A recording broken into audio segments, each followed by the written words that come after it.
Hey, good morning, everybody. Happy Friday to you. I hope you've had a good week here at school. I hope you've had a productive week and have been engaged, that you've been thinking about other kids that are around you and how your actions impact them and yourself, and you've been aware that way. I hope you've gained some resilience in learning that there are some things that your teacher may be assigning you or giving to you that are hard, but you can work through them. Same thing with different social situations with your friends, things in the classroom that are just tough times sometimes to get through, and you've built some resiliency. And I hope you have felt safe at our school every single day, because that's what we're doing, right? That's the BEARS acronym, is to be engaged, aware, resilient, and safe. So I hope that has been good for you this week.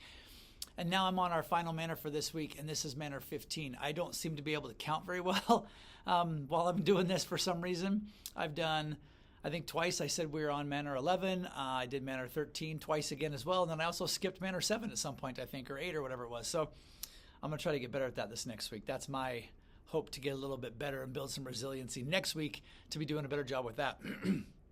So listen, today's manner is all about when you have a guest teacher. And that when a guest teacher is in your classroom, all the same rules still apply. Excuse me. And we want to make sure we're treating that guest teacher like they're a guest in our house. So let me talk about that for just a second. If you've ever noticed how your parents treat guests, right? They offer them things, they make sure they're taken care of. If they come over to your house, usually it's because you're having some dinner together, or they may be spending some time there. Maybe you're watching a sporting event together or things like that. And so they're always asking, hey, do you need something to drink? Are you doing okay? There's food here if you want to grab something. They do what the guests would like to do. And I know most of you do that as kids. When somebody comes over to do a sleepover at your house, you do the things that they want to do. Let's say you've got a PS or a PlayStation 4 or whatever it may be, and they don't have that at home. So you might spend quite a bit of time playing PS4, and maybe you had other thoughts of things that you could do that would be much more fun.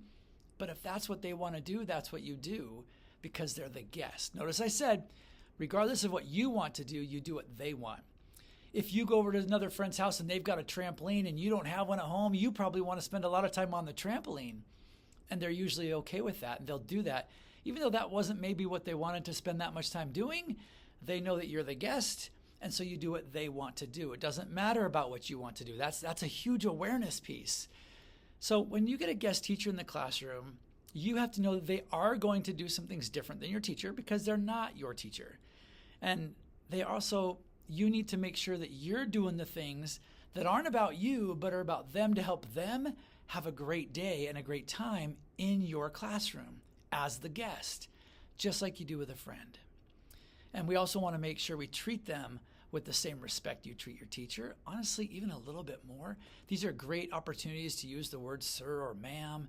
They're great opportunities to really make sure you're doing the right thing. These are great opportunities to earn an awesome ticket, because that's one of the things that are on our list of, if your name is mentioned by a guest teacher as being one of the standout students and really being helpful and doing the things that you were supposed to do. So there are a lot of things that you can do to really make the guest teacher feel welcomed, feel cared for, feel valued and important, which that's how I talk about respect, is that when you make somebody feel like they have value and they're important, that's being respectful.